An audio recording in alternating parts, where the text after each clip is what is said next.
Hello to everyone tuning in. My name is Jocelyn Chung, and today I have the pleasure of inviting you into a conversation with myself and Cindy Chang.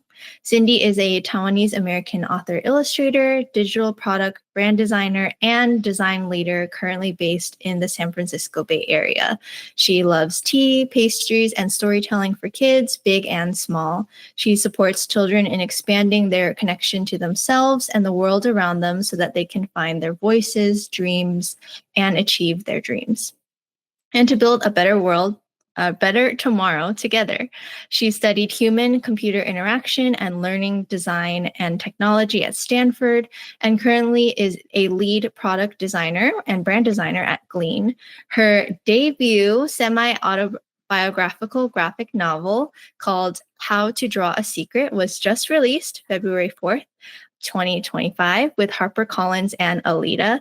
And so with that, I am so happy to introduce Cindy. First of all, congratulations to you on your book release. And even though I just read a little intro to your background, can you share a little more about yourself with us, where you grew up and where you live now?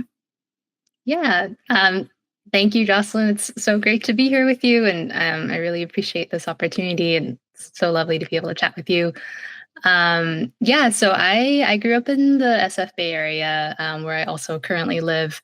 And I, have been fortunate enough to kind of stay in the Bay Area most of my whole life, other than, living abroad in Dublin, Ireland for about 2 years for work. It's been, I feel lucky for the weather, I guess. Whoa, Dublin. What, with your job, what brought you out to Dublin? Yeah, I was working for a company called Intercom, and they're an Irish company. They were founded in the U.S. In SF, but their R&D department was based in Dublin. So I moved out there by myself for about 2 years, and it was a really great opportunity just to experience Europe, dive into all things work related, but also non-work, and just kind of experience living abroad for a little bit. I have so many questions, but I don't want to get distracted. Yeah. Why we're here, but that's so cool. I first wanted to ask you a little bit before you share, I guess, a little background on the inspiration of your book. Just what does Taiwanese American identity mean to you? And also, can you share a little bit about the inspiration behind How to Draw a Secret? Yeah. So I guess, Taiwanese American identity is just a part of who I am. I think growing up in the Bay Area, I grew up in an environment where there were a lot of other children of immigrants and other Taiwanese American friends that I had. And so in a way, I think it felt like normal in some senses.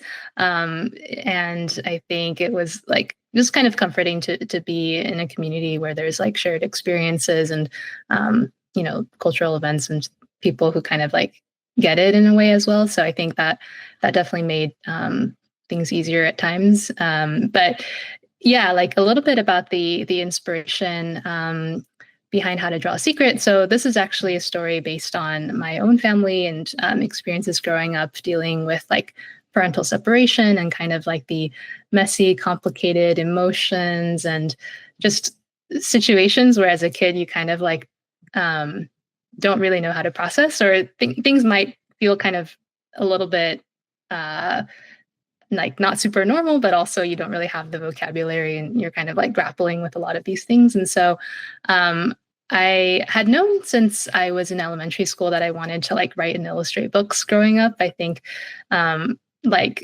I don't know if this was the case for you, but in my elementary school, we did a lot of book projects and stuff, or they would always, have you write or draw things. And I just really loved that. And I loved story time. And I would enter young authors fairs and I was really into all that. And I was like, this is really fun. I want to figure out how I can keep doing this, or, maybe it'd be fun to keep drawing. And that was I think a big part of my identity, because I was quite shy as a kid.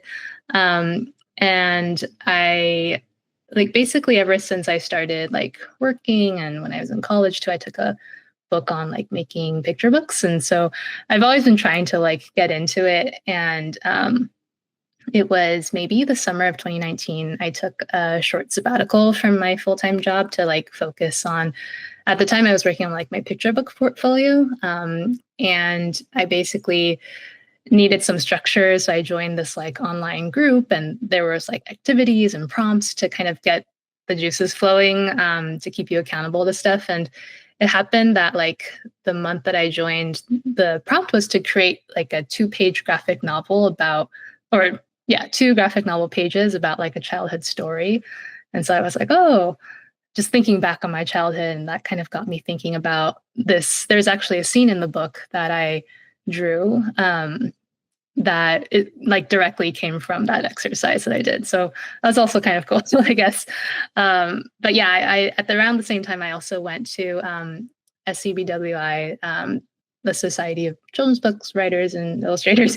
They had a conference in LA, and Meg Medina actually was giving a talk about like trying to remember, like digging back in your own memories and thinking back to like what it was really like to be, 8 or 10 or 12. And like, because she writes a lot from her own memories too. And so, what questions did you have that you didn't have answers for? And basically like all these things, like signs kept pointing to like this story. Like it was really just something that I wanted to tell, because it was a secret for most of my life, and so I felt like it was something that I was both like deeply scared and excited to tell at the same time.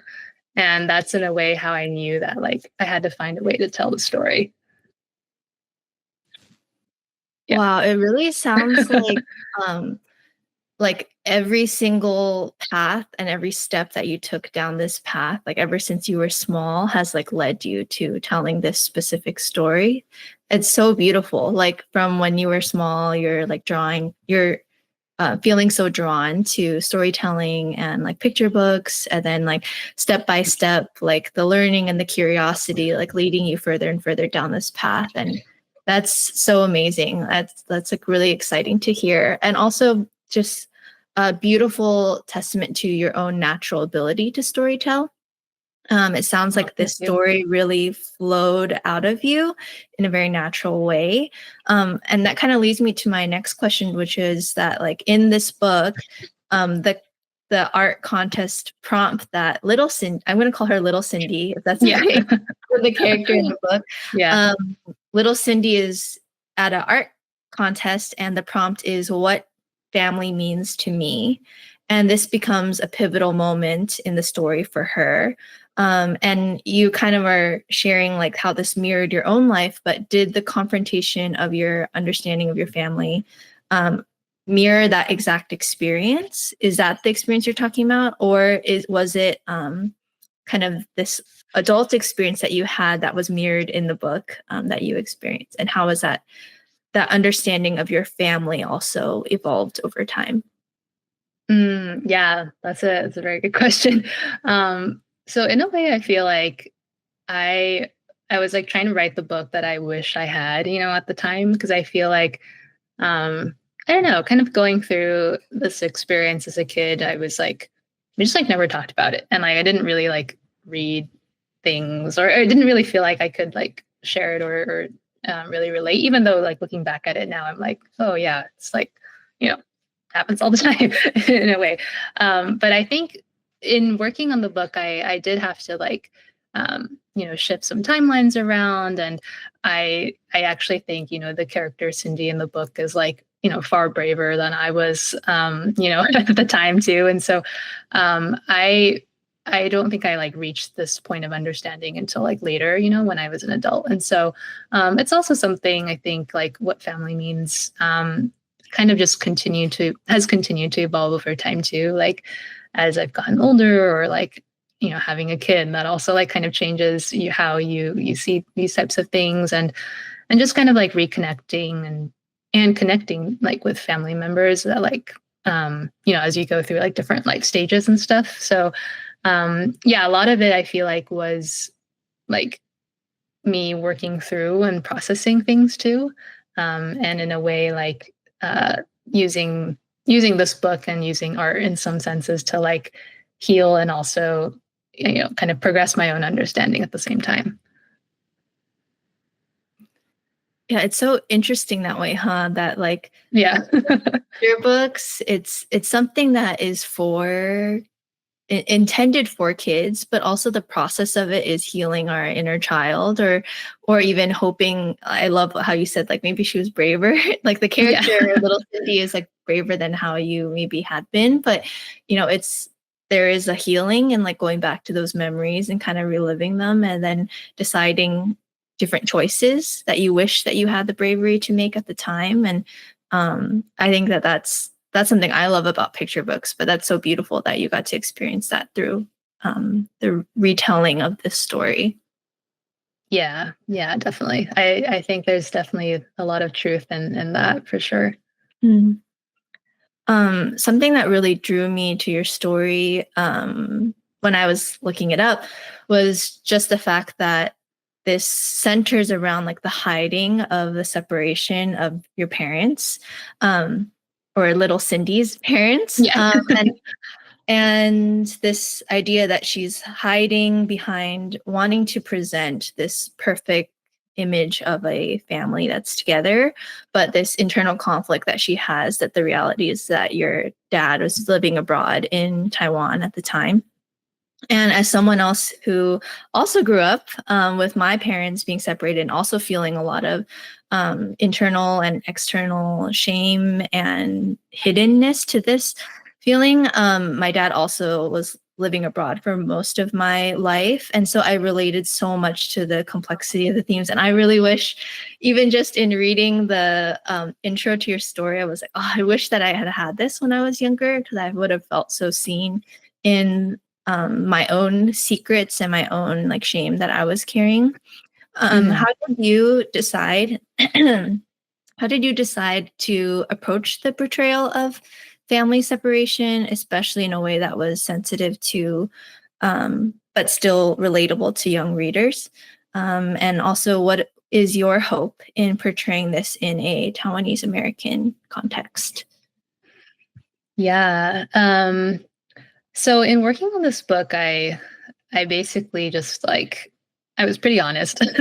And a lot of this, when I was starting to work on it, it was really just like reflecting and remembering things and looking back at like journals and um just yeah, just kind of like reliving that in a way. And so I think in a sense the portrayal is um is like kind of in a way like my lived experience. And so in that way, I'm hoping that it feels like very relatable to people and, hopefully like fairly authentic as well. And I think there's a lot like related to this immigrant experience, as you were kind of saying, or just, about trying to like save face or like seem normal. And so I think there's a lot of things that are very specific in terms of like my Taiwanese American identity or like things that how we, communicated or like the little details you see and like how they live and a lot of stuff, right? And so but I think hopefully it's also like general or relatable enough to kind of be seen in a way that young readers of all kinds or like older readers, I guess, can relate to. And I think yeah, so much of what I've experienced was very like hush hush, and you don't talk about it. But yeah, the more I share the story, or the more that others like engage with it, it's like, oh, you discover that someone else also had like a parent live abroad, or this other big secret that they never really told. And so I just think that like one thing I also wanted to kind of explore was just like surfacing that there's more that everyone is kind of dealing with in a way than that meets the eye. And this concept of like sometimes you have to wear these multiple identities, right? There's one you wear to school, or one you have at home, one where you're kind of by yourself. And so I think in this book, I'm like for Cindy, the character Cindy, like she has all that, and she has her journal which she uses to process things. And so I think with like a complex topic like parental separation, where there really are so many different angles and so many like ways that you're trying to like insert yourself or present yourself in different, like, it's kind of like this complex, like prism of some kind. I wanted to be able to have like the opportunity to explore this topic in a lot of different like settings and facets. Yeah. Did you feel like because there were so many different facets, or maybe like the unspoken mannerisms, and also different environments, that a graphic novel was the best format for this? Or was there a different multiverse where this book was going to be a picture book, or a long form book? Did you always know that to be graphic novel? Yeah, that's a good question. I think I had a fairly good sense that I wanted it to be a graphic novel. I actually, like, before I started working on this, because when I was growing up, I didn't really read too many graphic novels. I don't think they were really a thing. Like, I read comics and like Garfield, and actually there were these like Taiwanese comics. I should have gotten my copy. Well, I'll share the author and stuff later. But they're like Journey to the West comics, and they were very, very good. Actually, they were like very funny, and so I that was probably like the only really thing that I read. But in 2017, I think I went to the Cartoon Art Museum, and this was actually when I was living abroad in Ireland, and I came back for like a business trip. And I've always heard great things about the Cartoon Art Museum, but had never been, and it's in SF.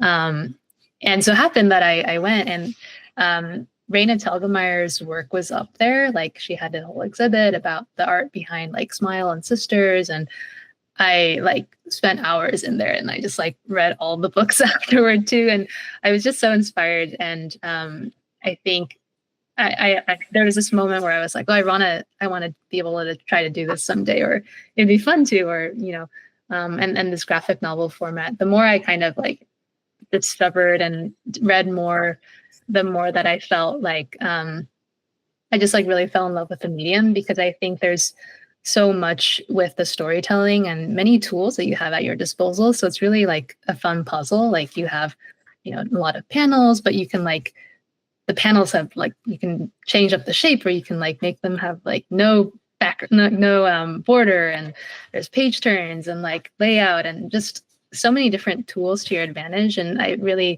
it's kind of like you're filming a little movie, and you're like the actor and the director and the costume designer, and you're kind of like doing it all. So I actually also feel like my drawing style like kind of is very naturally aligned with comics and graphic novel in a way. And so I think, yeah, I really wanted to explore the medium and like, figure out how I wanted to like tell a story. So yeah. Did you start at the beginning when you first began this project, or did you start with a certain scene that was maybe like out of chronological order? Yeah, what was your creative process like? I need to find the image, which I probably should have pulled up before, but there's this thing, there's this image which I can forward to you later. I don't know if you can see it. Let me try to, can you see that? It's a little blurry, but basically this one is a flashback scene where it's like 6 months after the dad leaves, and the character Cindy thinks that like her dad is coming home today, and like her mom is like, oh, I don't know if that's really happening, like, why don't you give her a call, or give him a call. And that was actually one of the scenes that I drew for that like prompt, that I was talking about. So I drew like that one, and I drew another one, both like flashback scenes. And those actually like pretty much just went straight into the book, like with no edits. So I started there, and then I started going back and like trying to do a whole outline. And I think in the very beginning, I wanted to like tell the story exactly as is, because it's like when there's something that's so like buried in you, and you're like, oh, I'm gonna tell a story, you're like, it has to be true, and it needs to be exactly this, because like people need to know what happened. And then like my agent was like, this is like not really a story, or like, she was very very honest, which I really appreciate. And so I really needed to like figure out how to make it actually into a story that people would want to read. And then, that was a challenge in and of itself, trying to like, figure that out. And also for me to like learn how to do all of that as well. Within the creative process, then I hear that you had your agent as a guide and someone to bounce ideas off of. But what was the publishing process overall? What did you first present in your kind of book pitch?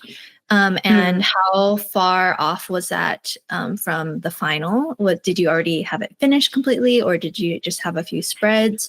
And throughout the editing process, were there different, I guess, either obstacles or unexpected challenges that you faced in bringing this into a book format and not just telling your story as it is?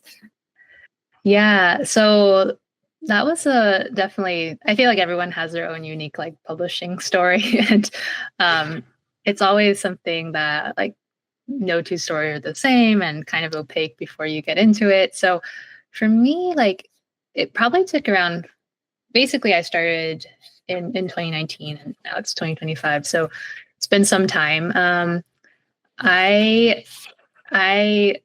had like these 2 sample drawings, like scenes, and I had maybe like I had put together kind of like a 1-pager of like what this book was going to be about and some like comp titles, and I think I had put together like an outline and of some kind before I submitted this work to an agent. And at the time when I was working through a lot of this like messy stuff, I had a couple critique partners who I'm very, very grateful for, because they saw it in like this super rough state that was like, I didn't really know what I was doing. And they were very like helpful, and just, they were the first people that I actually shared this idea with and talked about. And that was just immensely like helpful to have their support. And I had actually another like group of folks who were encouraging me to like,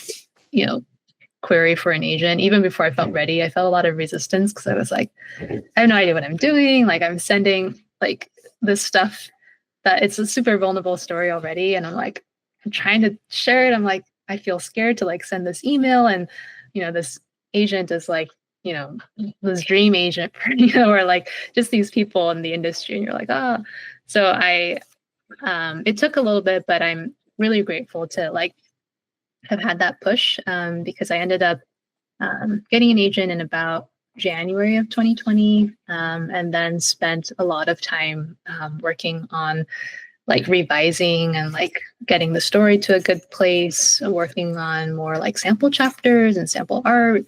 And my agent is a literary agent, so she was, or editorial agent, so she was like really helpful in terms of just like actually crafting the story with me and guiding me through a lot of that, because like I was working before on picture books, like picture book art. I wasn't really like storytelling, was something that I had to like learn how to tell, especially for this kind of a story where you're like turning memories into that. So I sold the book in November 2020, and then working with my agent was a dream, actually. Like she was also very helpful to like just kind of always had this way of like asking the right questions, or like having this kind of like nugget of a thing that would like help me really drill in on a certain area. Or she was able to give me that other perspective that I feel like I really needed.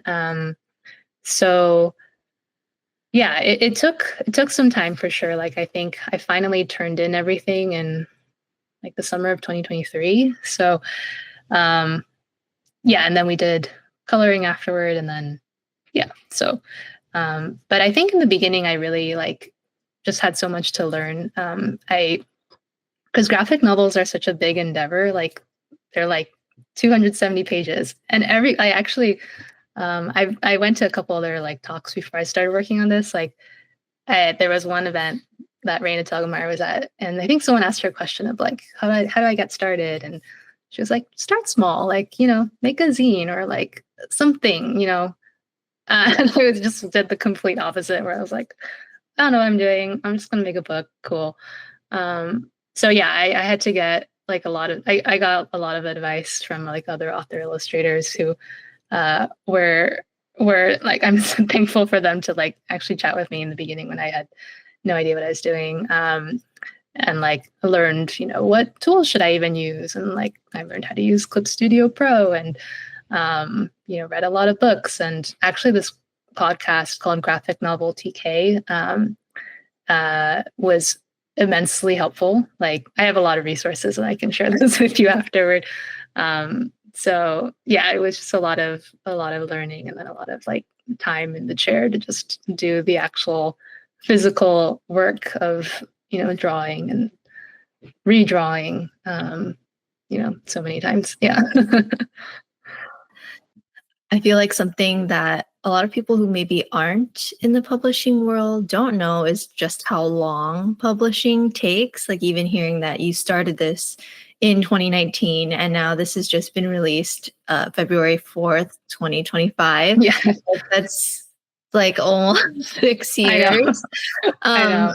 And that's not an uncommon story either, that like there are many people who, this is truly like a labor of love and excavating story. And I also just love to hear when people have agents who are so aligned with the vision that can help pull out the right pieces of the story or the puzzle that need to be brought out to light.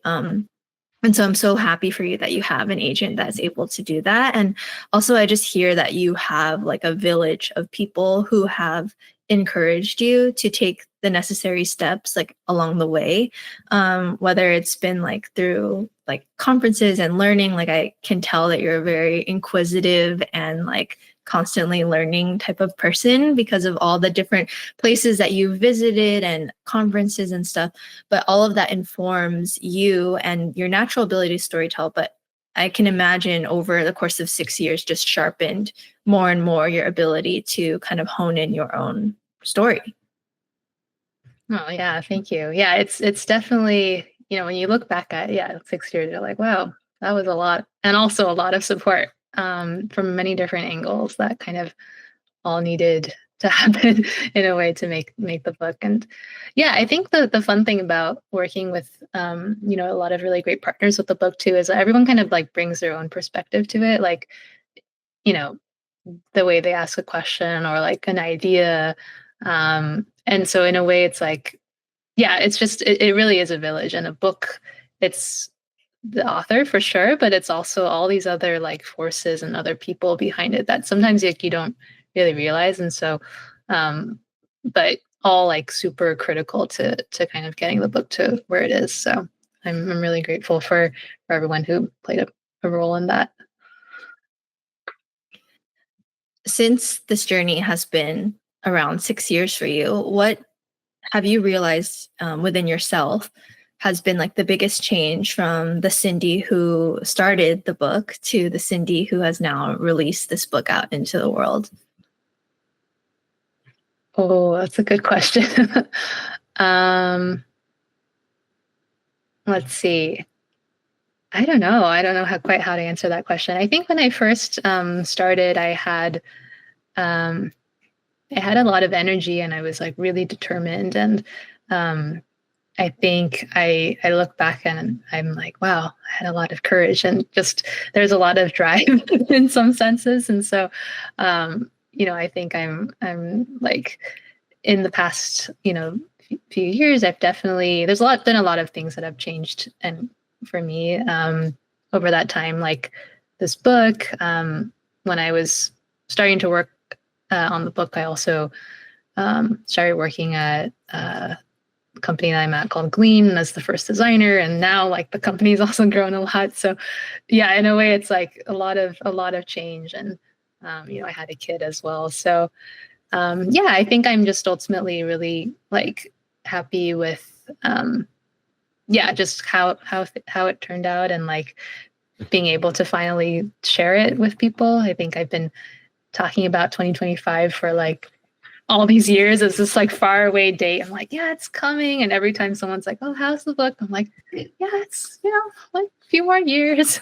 And so now I'm like, oh my gosh, it's like actually here. And so I'm just trying to kind of like savor that, and also like try to work on whatever's coming next as well. Yeah. I totally relate to that. Like that idea that people are asking, like, oh, how is it doing? And you're like, oh, much of the same, but few more years to go. But Yeah. The concept of timeline is so different. But yeah, it's here. And I hope that you are able to like fully soak in that you finally get to share this with the world. And especially because this was such a vulnerable piece of storytelling for you.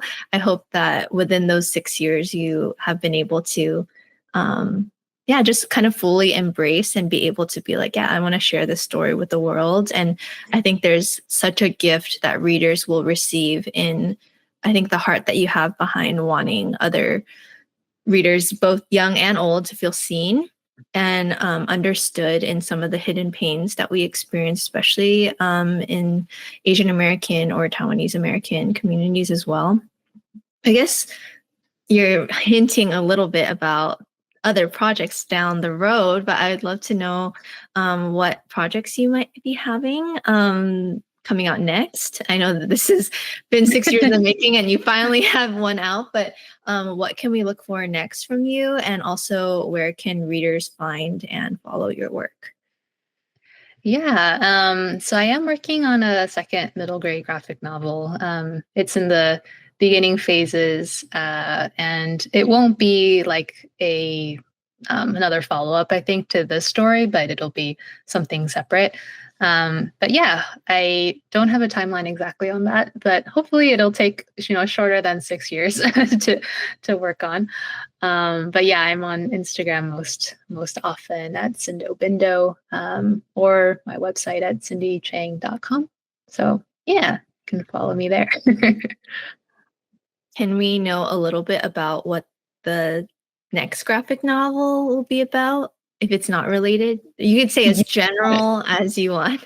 It's fairly general right now because I'm like still trying to work out the outline and stuff like that. But I'm interested in exploring this idea about like what success means and like the fact that sometimes what you think it means actually isn't the thing that you're like chasing or that you really need, or this concept of like never enough. So yeah, just another other like you know light topic to explore. I think yeah, it's like just more processing for me. But yeah, I'm that's the loose idea I have right now, but it will firm up one of these days. Oh, just light topics. Yeah, just Feeling never enough, changing your views of success. It sounds like you are healing. People can't see me through the recording, but I gripped my heart when she said that because I felt that. But I'm so excited to. First, I'm so excited to read this book. Mine is in the mail and hopefully coming tomorrow.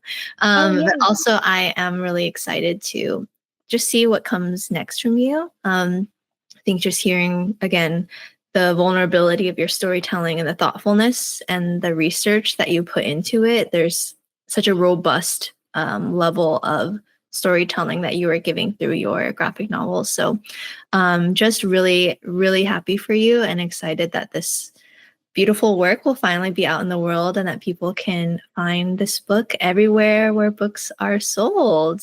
Is there a specific bookstore that you want to plug, that you want people to specifically buy books from? Yeah. My favorite local, well, I have a lot of favorite local indie bookstores, but I'm doing a book launch at the one closest to me called Linden Tree Books in Los Altos. So yeah, plug for them. They're super cool. And yeah, ultimately, I'm just really grateful and excited to be able to like share this story, I think. And I hope that in doing so, like my book kind of creates some space to open up, dialogue about stuff that we might not normally talk about, in our day to day. And I hope to kind of inspire kids to be vulnerable too with people who are close to them and be able to like speak their own truths and share their own stories as well. So, yeah, hopefully that's the case. That's so beautiful. We are very lucky to have your storytelling in the world. And yeah, thanks so much for this thoughtful conversation and for just sharing a bit about your own story with all of us. Thank you. Yeah, it was such a pleasure chatting with you. So thank you again so much, Jocelyn.